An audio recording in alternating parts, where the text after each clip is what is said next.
Hola, hola, yo soy Javier Trejo, el profesor Crack. Hoy vamos a explicar el decálogo del perfecto cuentista, que es un decálogo muy compacto, muy estructurado de Horacio Quiroga. Y ya subí los reels, o estoy subiendo los reels, y pienso que muchos habrán generado confusión, así que vamos a desarrollarlos más, porque son líneas muy cortitas, y para poder realmente descubrir lo que quiere decir, pues hay que dedicarse a analizarlo. Así que bueno, aquí tenemos el libro y vamos a revisarlo. Decálogo del perfecto cuentista de Horacio Quiroga. Para empezar, Horacio Quiroga fue un escritor latinoamericano del sur de América. Él estuvo mucho tiempo en la selva amazónica. Me parece que muchos se pelean por su nacionalidad. Horacio Quiroga es un poeta uruguayo. Yo diría que más que una nacionalidad uruguaya, él era de la selva. Era de la selva amazónica. Vivió mucho tiempo en esa selva. Esa selva le costó la vida de sus seres queridos por fiebres, por delirios y diferentes cuestiones que ocurren en la selva. Conoció a los animales, conoció a las personas, conoció las armas, y hubo varias tragedias dentro de su vida.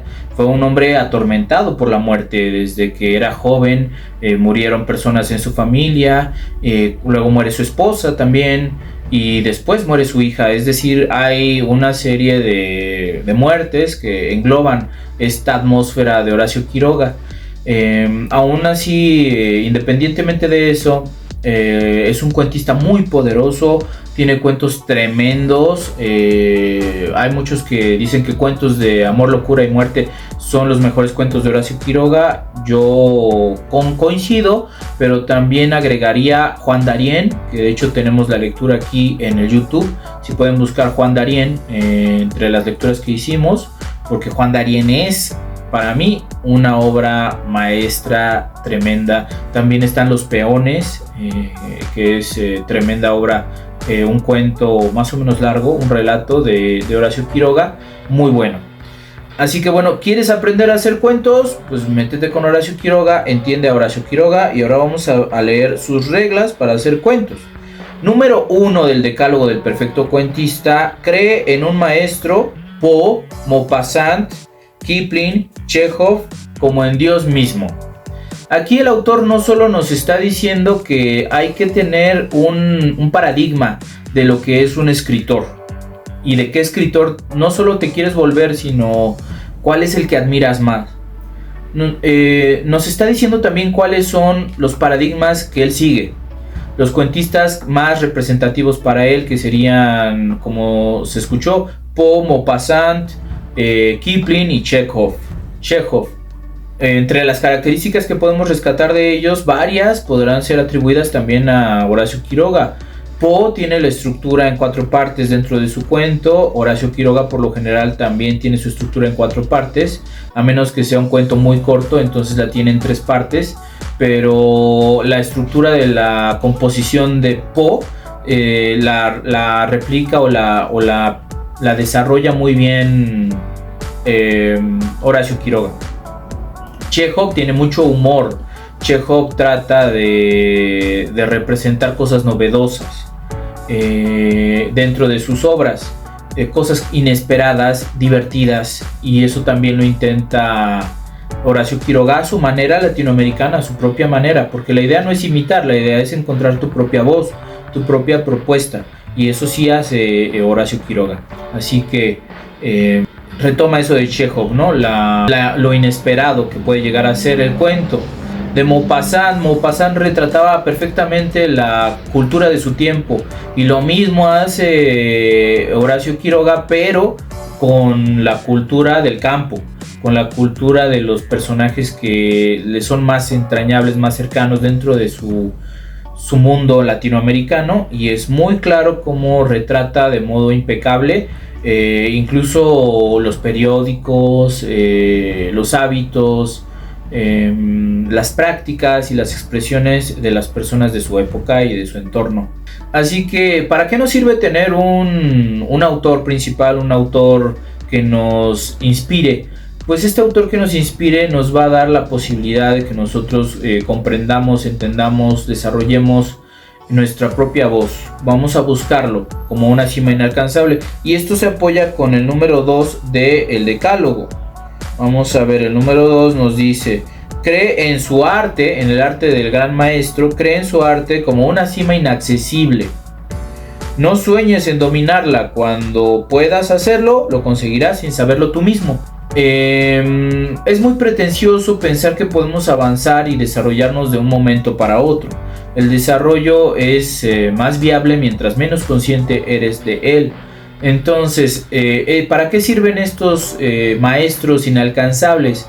Pues porque si tú piensas que son inalcanzables, vas a acercarte cada vez más y más y más y más, hasta que un día tal vez lo superes. Esto es algo que tengo que decir con todas sus letras. El común de las personas piensa que los autores, los escritores son insuperables. No son insuperables. No son insuperables. Uno puede llegar a desarrollar técnicas incluso mejores que varios autores.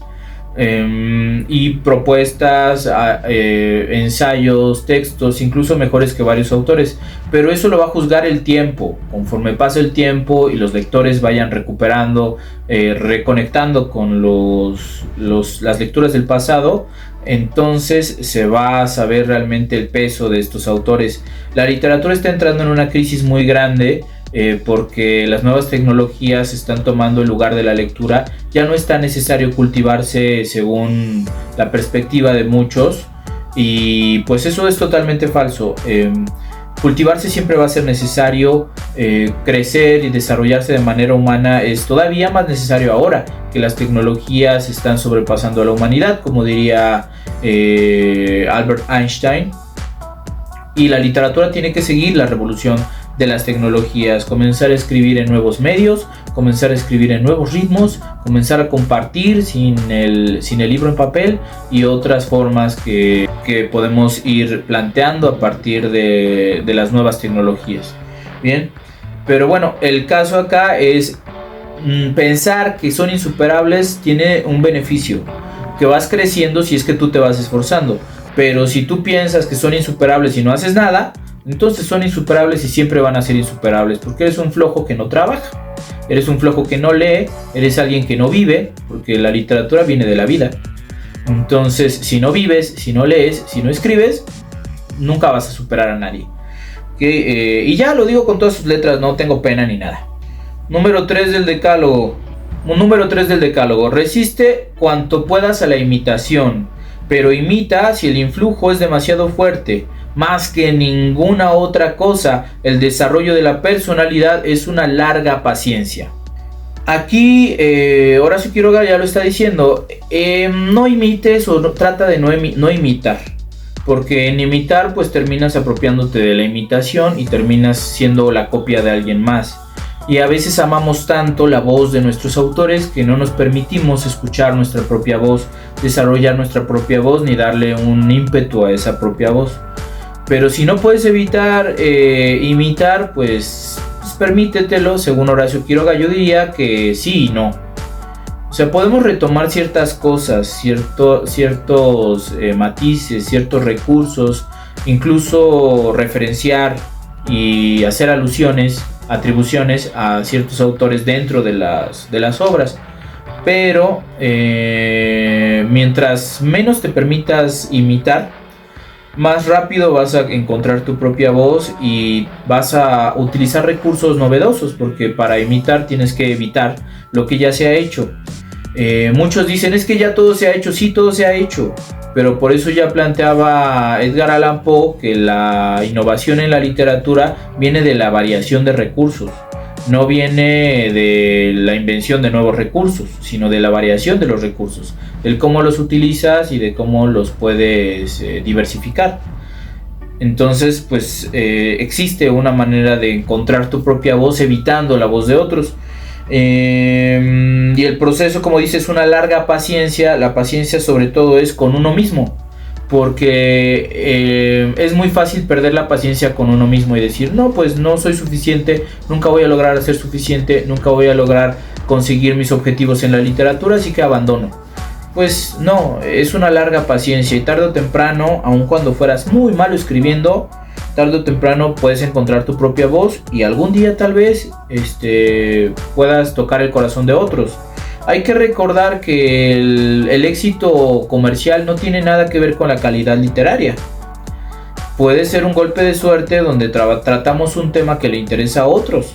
Puede ser un golpe de suerte donde tenemos un amigo en el radio y nos lee en el radio y se vuelve famoso nuestro libro. Puede ser un golpe de suerte donde ganamos un concurso chiquitito y todo el mundo cree que somos extraordinarios. Pero la calidad literaria pues es una larga paciencia porque no asegura nada. Que tengas calidad literaria no asegura que vayas a ser publicado. Sobre todo hoy en día que ya no se puede hablar de muchos temas, ya todo se tiene que censurar porque pues tenemos que cuidar el acceso a la información, el acceso al desarrollo de los niños. Yo estoy de acuerdo en cuidar el acceso al desarrollo de los niños, pero no estoy de acuerdo en censurar los libros. Ya pronto tendremos versiones de todos los libros, una versión para todo público y otra versión real, ¿no? Y entonces estaremos separando la realidad de la fantasía, y vacunando y cuidando a todo el mundo de que no vaya a leer algo inapropiado. Y entonces la Santa Inquisición habrá ganado. La Santa Inquisición habrá vuelto y habrá ganado, porque ya se pueden censurar los libros y se tienen que censurar los libros porque a fuerzas. Bueno, número 4. Ten fe ciega, no en tu capacidad para el triunfo, sino en el ardor con el que lo deseas. Ama a tu arte como a tu novia, dándole todo tu corazón. Aquí esto se refiere a la entrega, y a la confianza. El tiempo que te tome llegar al otro lado cuando consigas la calidad literaria va a ser mucho. Y en medio, pues no hay ninguna retribución.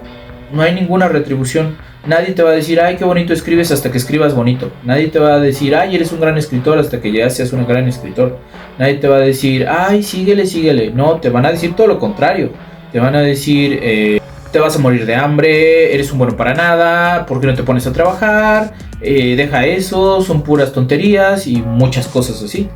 Así que para eso es la fe ciega, para que sigas adelante. Ahora, amar el proceso como amar a tu novia. Aquí lo dice así, dice, ama tu arte como amas a tu novia dándole todo tu corazón. Si no hay entrega, no hay desarrollo. Y este amor, pues es un amor suave. Cuando se trata de un amor de noviazgo, es un amor suave donde acaricias con las palabras, donde cuidas a la persona, donde estás al pendiente de ella, la piensas constantemente. Todo el día piensas constantemente en ella. Y así es como te dice Horacio Quiroga que hagas con la literatura. Piensa en tu arte todo el día, anhela tu arte todo el día, cuídalo, sé amoroso, sé suave, sé gentil con tu arte. ¿Por qué? Porque nadie más va a ser gentil contigo, porque te van a estar diciendo, mejor déjalo, eres un bueno para nada, consíguete un trabajo real, te vas a morir de hambre. Entonces tú eres quien tiene que amar tu arte, quien tiene que amar el proceso. Mientras más ames y más cuidadoso seas con tu arte, más vas a crecer y más rápido vas a crecer. Y tienes que tener la confianza, porque si no, en medio del camino vas a desertar a lo menso. Vas a desertar de, ay no, pues ya no puedo, ya deserto. Tienes que saber que los escritores son los artistas más duros que hay. Los más duros que hay. Porque la escritura es el arte del pobre. La pintura, tan solo las pinturas te cuestan dinero. Tan solo los marcos te cuestan dinero. ¿Y qué significa? Que tienes que tener cierto nivel económico para poder responder en la pintura. Claro, tenemos historias de pintores que han quedado en la bancarrota, tenemos historias de pintores que han sufrido mucho, pero una diferencia es que si venden sus materiales, también pueden obtener dinero. El escritor de papel y lápiz, de papel y pluma, no tiene eso. El escritor de papel y pluma tiene que enfrentarse a la vida de manera más dura. Y así va a ser. Así va a ser en pobreza, en alcoholismo, en muchas cosas que han pasado. Hay grandes autores han muerto incluso en la indigencia. Grandes autores han muerto incluso en la indigencia. Está Edgar Allan Poe, que falleció en la indigencia, falleció por ahí perdido, borracho, todo asqueroso, vomitado. Yo he visto compañeros, yo he visto colegas artistas que han ganado premios nacionales, que han sido publicados por Fondo de Cultura, por otros, y los he visto ahí en la zona rosa, todos pa'l perro, todos con por ahí una herida, la cabeza vendada, tirados en el piso. O sea, censura, córtale, eso no lo dije. Eso no lo dije. No lo oyeron de mí. No empieces a escribir sin saber desde la primera palabra a dónde vas. En un cuento bien logrado, las 3 primeras líneas casi tienen la importancia de las 3 últimas. Bien, aquí nos está dando un consejo de composición literaria. Es el mismo consejo que nos da Edgar Allan Poe en el libro de Filosofía de la composición. Se compone al revés. Ya conoces el final para poder construir desde el principio hasta el final a través de tu obra. El cuidado de las 3 primeras líneas y las 3 últimas líneas. El cuidado del cuento es el más riguroso que hay en la literatura narrativa, porque podríamos decir que el poeta es todavía más riguroso que el cuentista, pero el cuentista es más riguroso que el novelista. ¿Por qué? Porque el novelista te envuelve con las palabras, permite que haya variación en las palabras. No sería tolerable una novela donde todas las palabras están muy estructuradas, porque te cansaría. La novela está hecha para leer grandes periodos de tiempo, 1 hora, 2 horas, 3 horas, 4 horas. Y después cerrar el libro y volver a leer al día siguiente. No se acaba una novela en un día. Y si se acaba en un día es porque es corta, es breve, pero muy fluida. Pero el cuento se acaba en una sentada. El cuento se puede acabar, y era una parte de la composición de Edgar Allan Poe, que el cuento se acabara en una sentada, se leyera de una sola vez, porque daba la idea de una experiencia estética completa. Entonces la experiencia frente al cuento es justamente frente al cuento. El cuento está enfrente y tú estás afuera. Entonces lo juzgas a partir de la experiencia estética unitaria, la experiencia de la lectura completa. En cambio, la novela, tú no estás frente a la novela, estás dentro de la novela. Así que la novela te envuelve. En tu día a día, la novela tiene que acompañarte. Y para eso, pues hay un derroche de palabras. En cambio, en el cuento no hay derroche de palabras. Todo está muy medido, muy preciso, muy exacto. Y esa es la naturaleza del cuento. Por eso muchos cuentistas no pueden pasar a la novela, y muchos novelistas no pueden pasar al cuento, porque las naturalezas de ambos formatos son muy distintas, extremadamente distintas. Implica también la personalidad del escritor. Si tu personalidad no es quisquillosa, meticulosa y breve, concisa y sintética y directa, también si no tienes ideas francas, con una lógica muy específica, el cuento se te va a dificultar. En cambio, si tienes una suerte de verborrea que puede ser educada para poder soltar discursos de largo aliento, si tienes una capacidad de fluir, una capacidad musical de envolver con las palabras, una capacidad y ritmo de escritura para poder lograr varias páginas en un solo día, entonces la novela también va a ser fácil para ti. Pero si no lo tienes, si no tienes todas esas características, la novela no va a ser fácil para ti.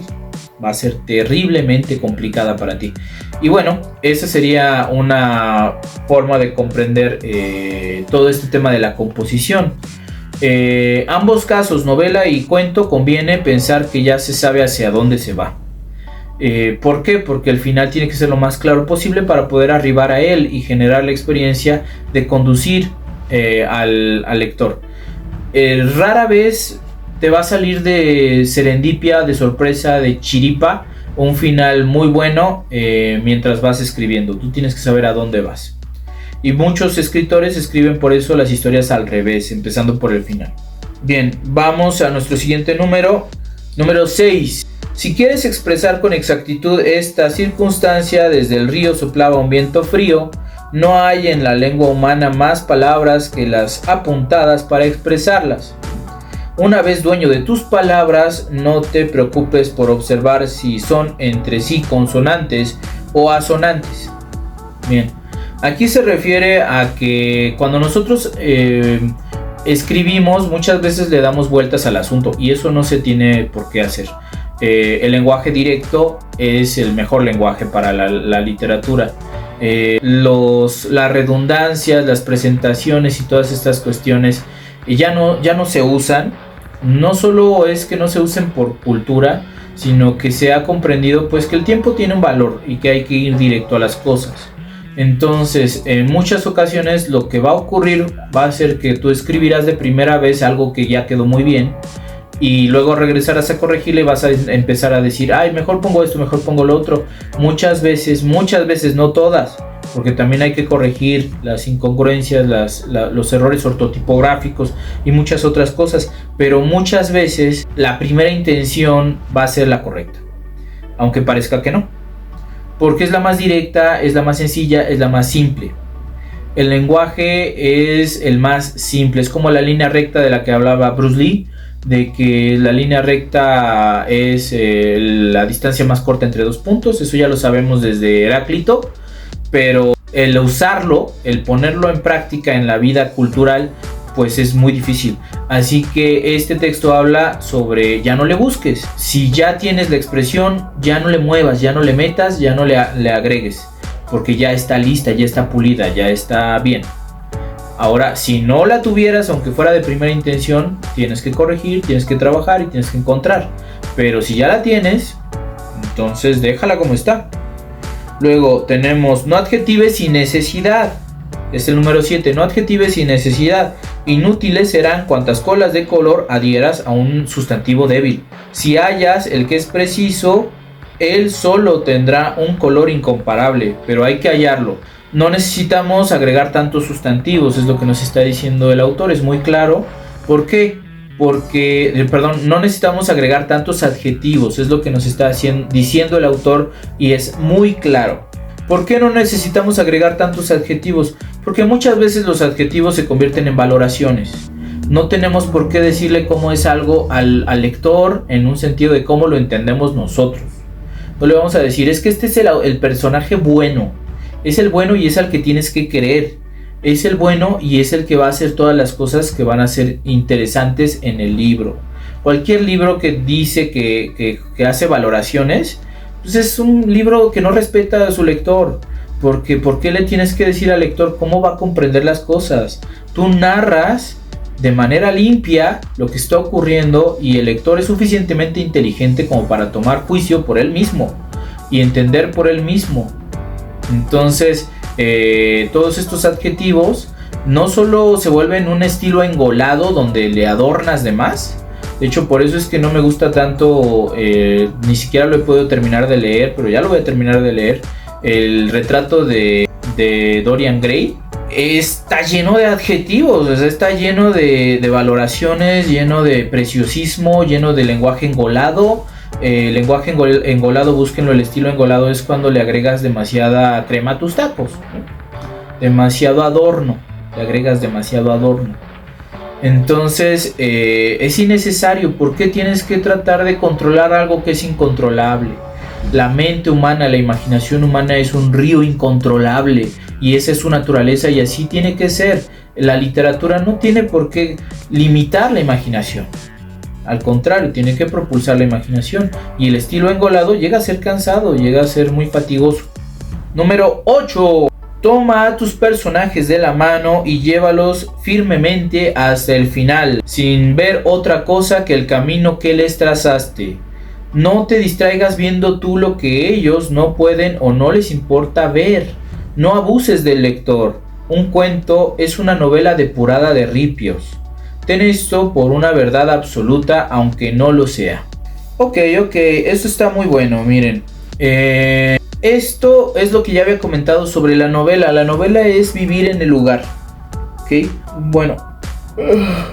Bien, ¿cómo podemos escribir en la voz de un personaje? Hay que construir la historia de manera que puedas ver lo que el personaje ve, escuchar lo que el personaje escucha, o mínimamente estar junto al personaje mientras hace las cosas, mientras dice las cosas, para que tú puedas más o menos comprender cómo él comprende todo, ver cómo él ve todo, experimentar cómo él experimenta todo. Rápidamente, para poner una ilustración, imaginémonos que estamos hablando de un niño pequeño. Este niño pequeño llega a la biblioteca de la casa y sobre la tercera repisa del estante hay un vaso. El niño toma el vaso y se va. Está súper mal narrado esto. ¿Por qué? Porque el niño no alcanza el vaso en la tercera repisa. Imagínense esas repisas. Aquí hay 1, 2, 3. El niño no llega hasta acá. Está muy chiquito. No llega hasta acá. El vaso está acá. Y no va a llegar hasta acá. No puede. Entonces es un escritor flojo el que no se da cuenta de la realidad del niño, porque no está acompañando al niño. No está visualizando lo que ve el niño. ¿Okay? Ahora, es un niño. Si nosotros tenemos a un lado del niño un plano de un arma, de un que está buscando el servicio secreto, no vamos a ponernos ahí de ay, es que había el plano que estaba buscando el servicio secreto en el cuarto cuando llegó el niño. Pues no, el niño caminó a través del cuarto.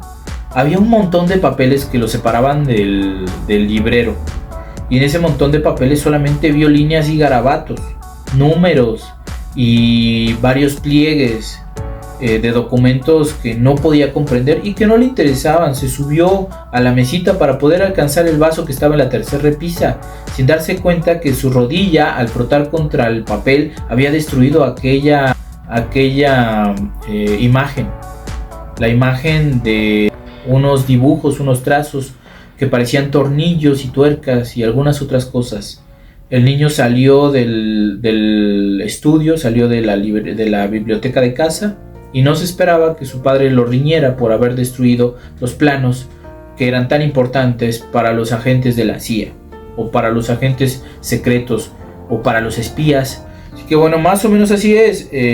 ¿Para qué le pones cosas que no está viendo el personaje? Al contrario, construir a partir de lo que sí percibe, a partir de lo que sí ve, a partir de cómo ve, es suficiente. No es necesario que le agregues y le pongas y señales. Ay, ya vieron eso otro, ya pasó esto aquí. No, solito el lector puede ver las cosas. Y siguiente, número 9. No escribas bajo el imperio de la emoción, déjala morir y evócala luego. Si eres capaz entonces de revivirla tal cual fue, has llegado en arte a la mitad del camino. Este número del decálogo nos habla de una técnica antigua de composición de la poesía griega. Se refiere esta técnica a que cuando tú tienes experiencias, simplemente las olvides, y una vez que quieres escribir, te entras en un estado de revelación, y la revelación viene a ti, y entonces escribes a partir de lo que revive de tu recuerdo. Es como una manera de llamar a la inspiración, o una manera de llamar a la capacidad de trabajar. Si tú eres capaz de hacerlo cuantas veces quieras, en el momento que quieras, vas a poder escribir lo que quieras. Estos dos números que acabamos de leer están muy relacionados con el libro de Para ser novelista de John Garner, donde John Garner nos habla de ver un gato real en un mundo imaginario. Eso define como crear la novela, que realmente haya una realidad. Aunque aquí Horacio Quiroga lo está planteando para hablar de la composición del escritor, no de la lectura. Pero John Garner habla de los dos. Dice que si el escritor puede ver ese gato real en un mundo imaginario y escribirlo como si fuera real, también el lector lo va a ver igual. Pero aquí lo que está haciendo Horacio Quiroga es plantear más bien que si quieres realmente tener congruencia dentro de lo que vas a escribir, entonces trabajes a partir de lo que sí puede interesarle a tu personaje, en lugar de a partir de lo que te interesa a ti. Y en el otro punto, donde no escribas bajo el influjo de la emoción enceguece, la emoción no está completa hasta que se acaba. Así que la capacidad de regresar a la emoción es una capacidad de composición literaria muy valiosa. John Garner, por otro lado, nos hablará. Si quieren que haga un video sobre John Garner, pues ahí me dicen, ¿va? Ponen comentarios. Si este video llega a muchas vistas, les hago el de composición para ser novelista. Entonces John Garner habla sobre cómo el novelista puede entrar al estado de escritura, es decir, el estado ideal para escribir cuando quiere y salir cuando quiere. y es relacionado con lo que está diciendo Horacio Quiroga sobre olvidar la emoción y después revivir la emoción. Es parecido, pero no es igual. El estado de escritura es un estado en el cual, lo menciona Gardner como un estado de trance, en el cual tú puedes escribir 1 y 2 horas y 3 horas y seguir escribiendo con una verosimilitud, una técnica y una estructura ya libres, claro, con trabajo previo, pero ya libres para poder desarrollar plenamente lo que quieres hacer. Y bueno, el último número del decálogo, ya para terminar, el último número del decálogo nos dice: no pienses en tus amigos al escribir, ni la impresión que hará tu historia. Cuenta como si tu relato no tuviera interés más que para el pequeño ambiente de tus personajes, de los que pudiste haber sido uno. No de otro modo se obtiene la vida en el cuento. Así que hay dos cosas aquí. Lo primero ya lo hemos mencionado sobre la composición. En la composición literaria, cuando hay personajes, están interactuando ellos, y la realidad que importa es la realidad de la obra. Por otra parte, habla el autor Horacio Quiroga sobre cómo otros pueden tratar de constreñirte a escribir algo y tú puedes también constreñirte a ti mismo a escribir algo para darle gusto a otros. La idea no es darle gusto a otros, date gusto a ti mismo y dale gusto a tus personajes. Y de ahí van a surgir cosas grandiosas. Ahora, es un número ingenuo. Si hay un editor, si tú tienes un editor, el editor para empezar te va a decir: no aceptamos manuscritos que no hayamos solicitado. Esa es la realidad de las buenas editoriales, es que no aceptan manuscritos que no hayan solicitado.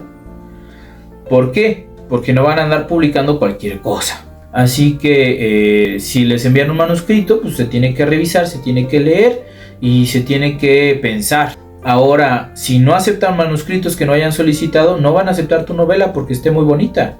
Te van a decir: escribes muy bien, escribe un libro sobre esto que sí necesito. Y entonces escribirás un libro para la editorial como te lo pidió. Y vas a tener que escribir lo que ellos te pidan, porque es lo que sirve dentro de su línea editorial. Así que bueno, este consejo está muy bueno para escribir las cosas que a ti te gustan. ¿Que puedes presentar en un concurso? Claro que sí. ¿Que puedes presentar en una editorial? Claro que sí. ¿Que puede publicarse? Lo más seguro que no. Lo más seguro que no, porque los intereses económicos, los intereses editoriales son muy diferentes. El mundo editorial es muy diferente. Pero eso no quiere decir que no hayas tocado el arte. El beneficio de tocar el arte, de acercarte al arte, es que casi nadie se acerca nunca. Poder decir: sentí el arte, toqué el arte, escribí algo que realmente es arte, es algo que nunca va a morir. Quizá en el futuro te descubran como descubrieron a muchos otros, como descubrieron a Kafka, por ejemplo, ¿no? Que Kafka no publicó en vida nada. Tal vez en el futuro te descubran como a Kafka. Pero si lo que tú quieres es una carrera comercial, una carrera donde puedas ganar dinero con lo que escribes, tienes que escribir bajo pedido y aprender a escribir lo que te pidan. Bien, bueno, vamos a cerrarlo hasta aquí. Sé que suena un poquito desalentador, pero no pasa nada. Hay cualquier pregunta me dicen. Yo soy Javier Trejo, el profesor crack. Síganme en todas mis redes sociales. Síganme en Instagram, síganme en TikTok, síganme en WhatsApp, síganme en todas partes. Profesor Crack TV, Profesor Crack MX, Prof Crack 11. Gracias, muchas gracias.